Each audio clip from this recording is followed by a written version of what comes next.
আসসালামু আলাইকুম প্রিয় কৃষক ভাই বোন বন্ধুগণ, আশা করি সকলেই ভালো আছেন। নতুন আরেকটি ভিডিওতে আপনাদেরকে স্বাগত।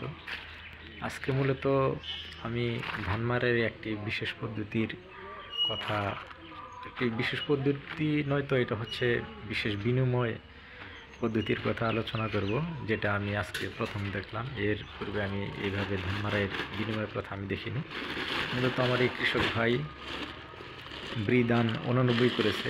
আপনারা সকলে হয়তো অবগত আছেন যে বৃদান 89 এর জীবনকাল হচ্ছে 156 দিন। চালটা মাঝারি মোটা হয়, সাদা হয়, আর এর ফলন হয় 8 মেট্রিক টন হেক্টর প্রতি।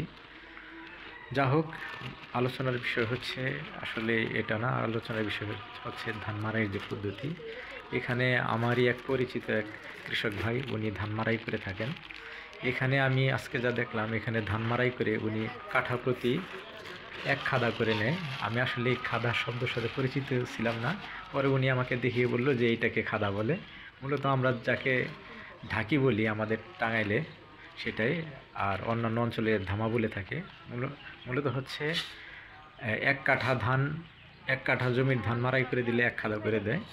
এটাই হচ্ছে এখানকার পদ্ধতি। আমার কাছে বেশ ভালো লাগলো যে কোনো ক্যাশে কোনো টাকা না, জাস্ট ধান মাড়াই করতেছে আর হচ্ছে ওই কাঠা প্রতি 1 খাদা করে উনি ধান নিচ্ছে। আপনাদের কেমন লাগলো, বা আপনাদের এলাকায় কী পদ্ধতিতে ধান মাড়াই করা হয়? যদি ব্যতিক্রম কোনো পদ্ধতিতে ধান মাড়াই করার বিনিময় প্রথা থাকে জানাবেন প্লিজ। আবার নতুন আরেকটি ভিডিওতে দেখা হবে। সে পর্যন্ত ভালো থাকবেন সবাই, দেখতে থাকুন। আল্লাহ হাফেজ।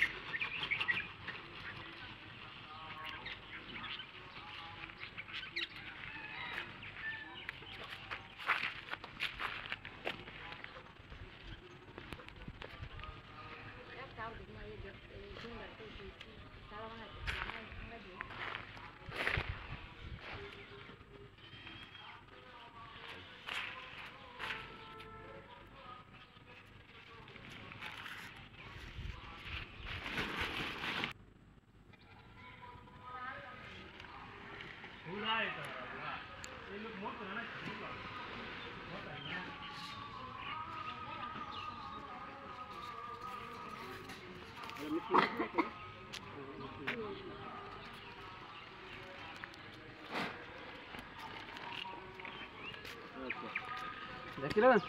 Ayo. Ayo Allah. Ada angin salah ini. Angin salah. Ada tu. Ini pada. Beda. Ah, tu je. Teruskan. Tin dah ni. Tin dah. Nah, jodi.